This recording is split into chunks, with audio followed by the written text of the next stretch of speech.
জলের অতলে স্বপ্ন দেখে মন, এ যেন স্বপ্ন স্বপ্ন খেলা। সারা বেলা স্বপ্ন নদীতে ভেসে যায়, ফ্যামিলি ফ্যান্টাসি ভেলা।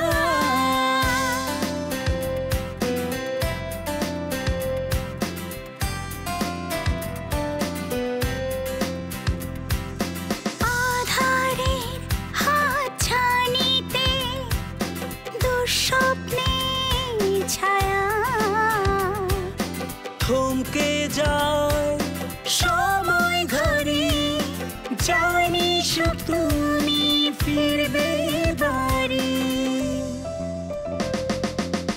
কাটে রাত কাটে দিন, নতুন রঙে মন রঙিন, ভালোবাসার অনিমেষ হাত ছানিতে স্বপ্নে বিভোর। Family fantasy, family fantasy, family fantasy.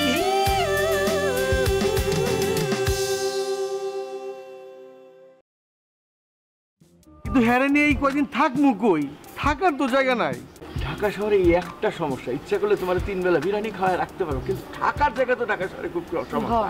আর আমি তো জানিস আমার বোনের বাড়ি থাকি। তোমার সব একদম ঠিক আছে। আচ্ছা আজকে না হয় হলো, কিন্তু কালকে কি হবে? অপ্সরা আর অনন্যা এরা তো রান্না বান্না করতে একেবারে অভ্যস্ত নয়। কি দরকার ছিল জানো? বলেন। একটা কাজের মেয়ে দরকার ছিল। আমি বলি কি, তুই একটা বিয়ে শাদী কর। বিয়ে শাদী করলে বড় বউ এসে বাড়ির দায়িত্বটা নেবে, তখন মনে করো ওরা শান্তি পাবে, আমরা একটা শান্তি। হ্যাঁ ভাইয়া, তুমি একটা বিয়েই করে ফেলো। দেখো তুমি সারাদিন কাজ করবে, ব্যস্ত থাকবে, আর ভাবি আমাকে আর আপুকে নিয়ে মুভি দেখবে, শপিং করবে, আর সংসারের দায়িত্ব তো আমি শিখিয়ে নিব। ভাবির কাজ শুধু আমাদেরকে ভালো রাখা, আমাদের এন্টারটেইন করা। কি যে হবে আমি কিন্তু বুঝতে পারছি না। শীতকালে যে করোনায় কি হবে, আমাকে তো সব গরমকালে মার্চ মাসের থেকে করোনাটা পার করেছিলাম। হ্যাঁ, কিন্তু এখন কি হবে না আমি তো বুঝতে পারছি। যে খালি দেখছেন না, স্কুল টিস্কুলগুলো খুলে দিচ্ছিল, পরে তো বাচ্চারা আবার হাজার হয়ে গেছে। মামা আসসালামু আলাইকুম। ওয়ালাইকুম আসসালাম। কেন যাচ্ছিস? মামা ওই আকাশ বাড়ি খুঁজতেছি। আকাশে খুঁজতেছি? জি। তাই না? আচ্ছা এক কাজ কর, চোখ বন্ধ কর, দেখ আমি তোর একটা জাদু দেখাই। চোখ খোল।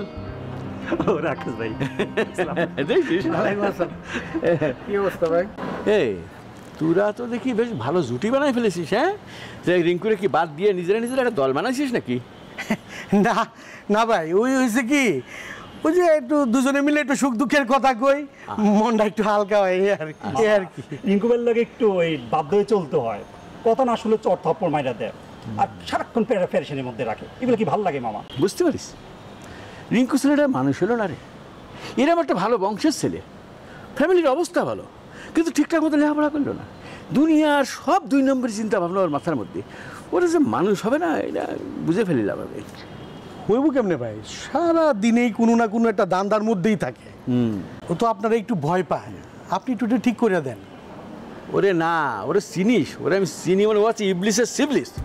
ও সামনাসামনি দেখলে মামা ভালো আছে ভয় পায়, বিরাট ভয় পায়। যেই সামনেতে চলে যাবে ওই শালার বুড়া খাটাস, আমি চিনি নেই, ও সেই টাইপের। মামা আমার চাকরি বাকরির দরকার নাই, রিঙ্কু ভাই থেকে আমার টাকাটা উঠে দেন। আমি গ্রামে চলে যাবো, গ্রামে ক্ষেত খামার করবো, তাও ভালো। এই ঢাকা শহর আমার আর ভালো লাগে না মামা। দেখি ওরা সাথে নিয়ে বসে একটু সাইজ করা লাগবে। আর তোরও তো বলি, তুইও তোর সাথে জড়ায় সব 2 নম্বরে কাজ করিস। এরপরে যদি কোনো সময় শুনি ওর কোনো 2 নম্বরের কাজে তুই জড়িত হয়েছিস, এখানে কান টেনে ছিঁড়ে ফেলবে না।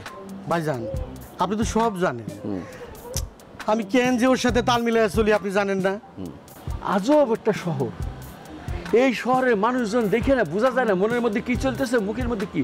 সবাই মানে ভালো মানুষের মুখোশ সেটা ধরে বসে আছে, আর পিছনে পিছনে মানুষের ক্ষতি করার জন্য একটা বিরাট রকমের কনস্পিরেসি করতে থাকে। বুঝতে পারিস? এটা আজব শহর ভাই, তাও সকালে উঠে প্রতিদিন মানুষ ডাকামুখি হয়ে যায়। আকাশ ভাই উপায় নাই, গ্রামে তো কাম কাজ নাই, গ্রামে কি থাইকে কি লাভ? এই জন্য তো ঢাকা আসলে তো কিছু একটা করা যায়। আর আমরা ঢাকা এসে কিছু করে একটা ঠকবাজের পাল্লায় পড়ি, নিজে ঠকবাজ হয়ে যায়। বাহ, তুই তো একটা জ্ঞানের কথা বলিস। হ্যাঁ, বিরাট একটা জ্ঞানী ছেলে মনে হচ্ছে তোরে। দেখছিস, ঠকবাজের পাল্লায় পড়ে নিজে একসময় ঠকবাজ হয়ে যায়। মানে ওর সাথে এই কায়দা কানুন বস এর মাথায় তো সায়েন্সের মালটা নাই, বুঝছেন না? ও যে কোনো জিনিস হ্যার মতো করে পাবে। পৃথিবীটা যে কোন দিকে ঘুরতেছে, মানে কোন দিক দিয়ে অস্ত যায়, কোন দিকে উদয় হয়, বুঝছেন, কোনটা অমাবস্যা কোনটা পূর্ণিমা, ওই তো আপনার ঋতুর ব্যাপারে এটা পারে তো নাই, বুঝছেন না? তুইও দেখি আজকাল মেলা জ্ঞানী জ্ঞানী কথা শুরু করছিস কি রে? তোর তো মহা জ্ঞানী হয়ে যাচ্ছিস নাকি? মামা। করোনায় থেকে কি বাড়ি বসে বসে বইটাই পড়িস নাকি? মামা ও তো সবসময় আমরা আন্ডারস্টিমেট করে কয় যে আমি সায়েন্সের। মামা একটা কথা বলে, ঢাকা নিষ্ঠুর জায়গা মামা, এটা তো জানেন মামা। এই যে গত কিছুদিন আগে একটা ফ্লাডে গেছিলাম একটা কাজ খুঁজ যাই, দেখি যে এক ফ্লাডে লোক মারা গেছে, নিচের ফ্লাডের কোনো খবর নাই। এটা যে নিষ্ঠুর, ওদের বাস্তব, এটা কি? ও তো মাথায় ধরে কিছু হইলে কাল সায়েন্স ঢুকাই দেয়, আমার ওই উইক পয়েন্টের মধ্যে হাত দেয়। এই শোন শোন শোন, ও করোনায় মারা গেছিল? মারা গেছিল না কি বুঝলাম, কিন্তু দুঃখটা কি, গ্রামে যদি আমরা কোনো বিপদে পড়ি 10 গ্রামের মানুষ চলে কত সুন্দর করে কত সুন্দর খাড়ে করে নেয়, আর এইখানে কি একটা আজব কাণ্ড, আমরা সিকিউরিটি ঢুকতে দেন। আমি কি কিছে কয়েকটা লোক মারা গেছে, মারা খবর নাই, 2 জন লোক, আর এ কি করে আমার এই তো ভাইটা মামা শুনে কিছু হইলে আমার কাল সায়েন্সের মানে আমার যে উইক পয়েন্ট, আমি সায়েন্স জানি না, আমি যে গর্দ এটা আপনার সামনে ফোকাস করে। ভাই তুই বিদাস জানাস, বিদাস কিছু জানাস না ভাই, এটা শুধু মানে নট অনলি সায়েন্সের ব্যাপার। ও তো সবসময় নামাজ জুব্বা আছেই তো, জানেন তো, বুঝছেন না? ও ধর্মের খবরটা কি রাখে, কিয়ামতের সময় কেউ কেউ চিনবো না। এই করোনা এই শিক্ষাটাই মানুষকে দিয়ে গেছে যে বউ মরলে জামাই কাছে যায়। মামা আমি একটু থাম। তুই যে সায়েন্সের কথা বললি, গতকালকের একটা নিউজ বলি, আমি সায়েন্স জানি না মামা, আমাদের দেশ থেকে ধনিয়া পাতা এয়ারলাইন্সে করে জাপান নিচ্ছে, জাপান থেকে এটা নাসাতে পাঠাবে। অথচ আমি একটা দেশের লোক, আমি সায়েন্সে কিছু বুঝি না, কিন্তু জানি না ধনিয়ার পাতাতে নাসা যাইতেছে। আরে বেটা কিচ্ছু জানোস না। এই কথাটাই তো তোর আমি কই, এটা কি? এটাই হলো সায়েন্স। নাসার বিজ্ঞানীরা মনে কর যে ওইখানে তো তুই যেমন ভাত খাস, আলু খাস, ভুট্টা খাস, পটল খাস, ওখানে তো খাওয়ারই সিস্টেম নাই। ওখানে খাইতে হয় ট্যাবলেট। এই যে ট্যাবলেট খাইলে তোর মল ত্যাগ টল ত্যাগ হবে না। এই যে ধনিয়া পাতা নিয়ে কি করতেছে, ওইখানে ওইটা নিয়ে রিসাইক্লিং করে বিশেষ একটা ট্যাবলেটের মতো বানাবে, যারা আসলাম ভাই মহাকাশে তো আপনার সাধারণ চাপ নাই। এখানে যে পৃথিবীর যে একটা চাপ, একটা নিম্নমুখী ঊর্ধ্বমুখী একটা বায়ুমণ্ডলের যে ব্যাপারটা আছে না, এটা ঠিক 1000 কিলোমিটার উপরে উঠে গেলে কিন্তু এই সিস্টেম আর চলে না। এখানে মনে করেন আস্তে একটা লোহার টুকরা দিবেন, এটা লিকুইডে ঝরে পড়ে যাবে, বুঝছেন না? আর যেখানে ওই যে ও যেটা বলতেছে যে নাসার বিজ্ঞানীরা যেখানে মহাকাশ গবেষণা করে, এখানে তো যে এরা যে সব আপনার কবে কি করবে না করবে, কখন কি টয়লেট ফয়লেট, বুঝছেন, সব বিশেষ সিস্টেমে হয়, বুঝছেন না? এই নালায়ক নাদায়ন রে আমি বলি মাথা ধরে গেল, মাথার উপর দিয়ে যাচ্ছে নাসা, এটা সেটা তোরা দুজনে ঝগড়া কর মামা, আমার আর তুলছে না মাথা। ভাই ভাই একটা মানুষের বুঝানি তো ভাই দোষের না, একটা মানুষ তোলে কথা শোন, আমার একটা তুই তো দিলে মামার এবার আমার গরম করে একটা ভিতরে কি নতুন করে হওয়ার সম্ভাবনা আছে। তোমার সাইমা খালা গতকাল লন্ডন থেকে ফোন করেছে। তাই নাকি? হ্যাঁ, তোমরা তো জানো যে ওর ডিভোর্স হয়ে গেছে। ওর মা যখন মারা যান তখন ওই ভিসার জটিলতার কারণে সে তখন আসতে পারেনি। এখন বললো যে 2-3 দিনের মধ্যে দেশে ফিরবে। আমি ওকে বলেছি আমাদের এখানেই উঠতে, আমাদের সঙ্গে থাকতে। ওদের মা নেই তো, সাইমা যদি আমাদের এখানে থাকে তাহলে তোমরাও একজন অভিভাবক পেলে। আচ্ছা বাবা, অপু ভাইয়া কি আসবে না, নাকি সে লন্ডনে থেকে যাবে? হ্যাঁ, অপুরও তো আসার কথা ছিল, তো ও আসবে, কিন্তু মনে হয় কিছুদিন দেরি হবে। শোনো, আমি কাল থেকে অফিসে যাব ভাবছি। অফিসে আমাকে আসলে যাওয়া দরকার, কারণ অফিসের কী অবস্থা কে জানে। সাম্য বাবা, তুইও কিন্তু কাল থেকে অফিসে আয়। না বাবা, আমি কাল থেকে আসতে পারবো না। আমি আগামীকাল কয়েকদিনের জন্য ঢাকার বাইরে যাব। আমি কাজটা শেষ করে ফিরি, দেন আমি জয়েন করব। আচ্ছা অপসরা, তোর ইউনিভার্সিটি কি খোলা? হ্যাঁ খোলা তো, কালকে থেকে। আচ্ছা তুই তাহলে ঠিক মতো ক্লাস করিস, আর কাল আমি তোকে ড্রপ করে দিয়ে যাবো, কেমন? ঠিক আছে। আমার তো বয়স হয়েছে, তোর মা তো মরে গিয়ে বেঁচে গেল। আমি যদি তোদেরকে এস্টাবলিশ করে যেতে না পারি তাহলে মরেও শান্তি পাবো না। বাবা তুমি এভাবে চিন্তা করছো কেন? তোমার চিন্তার কোনো কারণ নেই তো, আমরা আছি না সবাই। বাবা কোনো টেনশন করবেন না, অনন্যা ঠিক সামলে নেবে। বাবা অফিসে গেলে আমার দম বন্ধ লাগে, মনে হয় যেন পৃথিবীটা ছোট হয়ে আসছে, এবং পৃথিবী ছোট হতে হতে অফিসের দেয়ালটা আমার গায়ের উপর চেপে বসবে। শোনো, এই অফিসকে ছোট ভাবার কোনো কারণ নেই। অনেক মানুষের রুটি রুজির জায়গা হয় আমাদের এই অফিসে কাজ করে। তুমি চাইলে যে কোনো অর্গানাইজেশনের সঙ্গে তুমি একটা অ্যাটাচড হয়ে তুমি তোমার মানব সেবার কাজে নিজেকে নিয়োজিত তো করতেই পারো। ঠিক আছে, আমি অফিসে গেলে তুমি যদি খুশি হও দেন আমি যাব। থ্যাঙ্কস মাই সান। তুমি যত দ্রুত এই অফিসে দায়িত্ব নেবে তত তাড়াতাড়ি আমি মুক্ত হব, বুঝতে পেরেছ? আমি ম্যানেজারকে বলে রাখবো, সে সমস্ত কাগজপত্র তোমাকে বুঝিয়ে দেবে, ঠিক আছে? ঠিক আছে বাবা, আমি তাহলে পরের সপ্তাহ থেকেই অফিসে যাব। দুলা ভাই, আপনি অত চিন্তা করতেছেন কেন? আমি আসি না? আমি যতদিন এই বাড়িতে আসি সব দায়িত্ব আমার, একটু টেনশন করবেন না। আমার তো কোনো কাজ নেই, এই সংসারটাই মনে করেন আমার নিজের সংসার।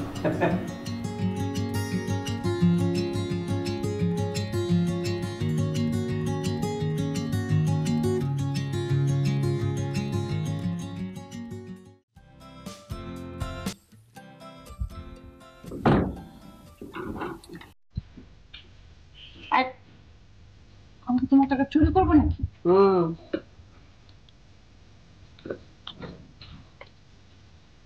এনে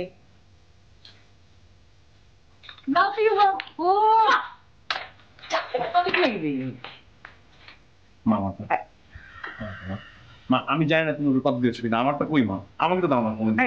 কবে থেকে রোজগার করবি কবে? খালি মা টাকা মা টাকা। স্যার আচ্ছা আচ্ছা দাও, বেশি টাকা নেই। যা আছে মা, দাও। মাকে তো বেশি দিলা। যাও। পাঁচ।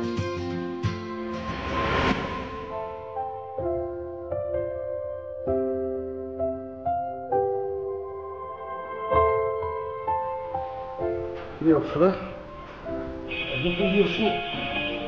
নিয়ে আসলাম, চল তোকে ইউনিভার্সিটিতে নামিয়ে দিয়ে দিই। কি চুপচাপ বসে, তোর মন খারাপ নাকি? তাহলে ভাইয়া, মা সকালের কথা খুব মনে পড়ছে। ভার্সিটিতে যাওয়ার সময় প্রতিদিন সকাল ওর সাথে আমার ঝগড়া হতো। আচ্ছা ঠিক আছে, এখন তুই মন খারাপ করিস না, চল আজ তোকে আমি ভার্সিটিতে নামিয়ে দিয়ে যাচ্ছি। ভাইয়া, আমার না সকালের মোটর সাইকেলে করে ভার্সিটি যেতে খুবই ভালো লাগতো, কিন্তু ওকে এমন ভাব দেখাতাম যে আমি অনেক বিরক্ত হই। ওকে দেখাতাম আমি ওকে ঘৃণা করি, কিন্তু সত্যি তো আমি ওকে অনেক ভালোবাসি। ওই সত্যটা কখনো জানতেই পারলো না। ভাইয়া, ওকে কখনো জানতে পারবে না যে ওকে আমি সত্যি অনেক ভালোবাসি, ওকে মিস করি। আচ্ছা শোন, আমি জানি তোরা দুজন সারাক্ষণ ঝগড়াঝাটি করলেও দুজন দুজনকে খুব ভালোবাসতিস। আচ্ছা শোন, একটা সময় না আমি আর অনন্যা সারা দিন নিজেদের মধ্যে ঝগড়াঝাটি করতাম, শুধু ওর নামে মায়ের কাছে কমপ্লেন করেই যেতাম, কিন্তু আমাদের ভালোবাসাটাও তো আছে, তাই না? হ্যাঁ ভাইয়া, মা যখন আমাকে পকেট মানি দিত তখন সকাল লুকিয়ে লুকিয়ে দেখত। ওর পকেট মানি আমার চেয়ে কম হলে মায়ের পিছন ছাড়তই না। আর ভার্সিটিতে গেলে আমার বান্ধবীদের কাছে আমার নামে বদনাম করতো, ওইখানেও আমার সাথে ঝগড়া করতো। জানো ভাইয়া, আমি না সকালের এরকম আচরণে অনেক বিরক্ত হতাম। আমারও সবসময় কি মনে হয় জানিস, ওরা তো আমাদের মাঝেই আছে, এক্ষুনি বুঝি সকাল গিটার নিয়ে এসে বলবে যে ভাইয়া এই গানটা শোনো তো, নতুন টিউন করেছি, কেমন হলো, এবং বলে গানটা গাইতে শুরু করবে। আর গানটা খুব খারাপ হলেও আমি বলবো যে দুর্দান্ত হয়েছে। আজকে না আর ক্লাসে যেতে ইচ্ছে করছে না। ইচ্ছে না করলেও তো যেতে হবে, আমারও তো বাইরে বেরোতে ইচ্ছে করছে না, কিন্তু কি করবো বল, এটাই রিয়েলিটি, এটাকেই মানিয়ে নিতে হবে। কারণ জীবন না কারোর জন্য থেমে থাকে না, সে মা হোক ভাই হোক। চল দেরি করিস না, ব্যাগ নিয়ে ব্যাগটা নিয়ে আমি যাচ্ছি।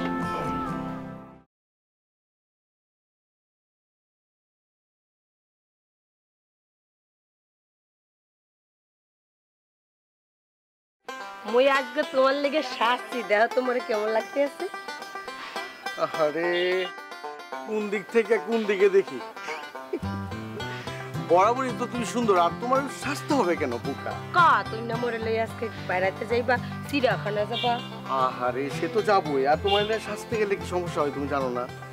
আমার এই যে শুরু হইলে আরে এর চেনা চেনা লাগতেছে না? এদিকে এমেন এমেন। এত বড় শুরু মাইয়া আমি তো আর এর আগে দেখি নাই। ও কি এর মই আগে দেখছি? কমে দেখছি? কত এ আমি চেনা লাগতেছে? আপনার আমার চেনা চেনা লাগতেছে। আমার নাম রেশমা। আমার নাম তো আপনি বলেন না, এই জন্য আপনি চিনেন না। আমার নাম রেশমা, আমি হলো আশকোনা রেশমা। রেশমা এই খাড়া খাড়া খাড়া তো আমাদের যাবেন না? তাই তো না না বলবো না। এই কি আমার অবস্থা কে? আমার নাম রেশমা, আমার নাম জাবেদ না, আমি আশকোনা রেশমা। আশকোনা রেশমা। ওরে মোর খোদা, আশকোনা রেশমা মানে আমি তো বুঝলাম না, মানে তোর এই হাল কেন ভাই? আমার হাল বোঝেন না আপনি? আপনার নাম আকাশ না? হ্যাঁ। আপনার সাথে আমি ব্যবসা করেছি না ছোট ছোট? কি করেছেন আপনি? ভাবি আপনার সামনে বলবো, যার সাথে কোরবান দি সে দেয় আমার হাড্ডি হাড্ডি। কেন খোদার দুনিয়াতে কি আমার কোনো সম্মান নাই? আমার কি ইজ্জত নাই? আমি কোথায় যাচ্ছি আপনি শুনবেন? আমি আর আপনার সাথে নাই। আমি রিঙ্কুর সাথে দেখা হয়েছে আমার, আমি সব কথা খুলে বলেছি। কি না করেছেন আপনারা আমাকে? ওরে মোর খোদা, তোমার লাগি দেখো একটা বেড়া এখন হিজরা হইছে। আপনারা তুমি হচ্ছ কি? তুই সবাই তবে কথা কো। তোমার কথা হলো জি, তুমি এক নম্বরের বাটপার, বুঝছো? তোমার লাগি আজকে একটা বেড়া মানুষ দেখছো হইছে কি? আরে আমার লাগি হইতে যাবো কেন? তোমার লাগি হইছে। আরে আমি কি করছি? ওরে মোর খোদা, মুই কমে আসি। ভাবি আরে তুমি ভাই, ভুল বুঝতাছো। আপনি এই কি হইছেন কি? ভাবি ওনাই আমাকে, আকাশ ভাই না, আমি ওনার কাছে একটা চাকরির জন্য আসছিলাম, ধারে ধারে ঘুরেছিলাম। উনি আমাকে একটা ব্যবসা দিয়েছিলেন, আপনার মনে আছে? সেই আমি যে মাছের দোকান থেকে টাকি মাছ আনছিলাম, টাকি মাছ মনে আছে? হ্যাঁ, আছে। এই টাকি মাছ আনার পরে বসার পরে সেখান থেকে 1 টাকা 10 টাকা লাভ হয়, সব থেকে আপনি ভাগ বসান। কেন? আমি ফুটপাতের লোক, আপনাকে এখান থেকে দিতে হয় না? খোদা, এখন আমি ওরে প্ল্যান মোর করেছি ভাবি, খোদা। ভাবি শোনেন, আমি প্ল্যান করেছি আকাশ ভাই, আমাকে পারলে উৎসাহ দেন। তুই হইলে একটা আপদমস্তক পুরুষ মানুষ। হ্যাঁ। হ্যাঁ কেন? তোর না, একটা আত্মসম্মান বোধ বললে কিছু নাই?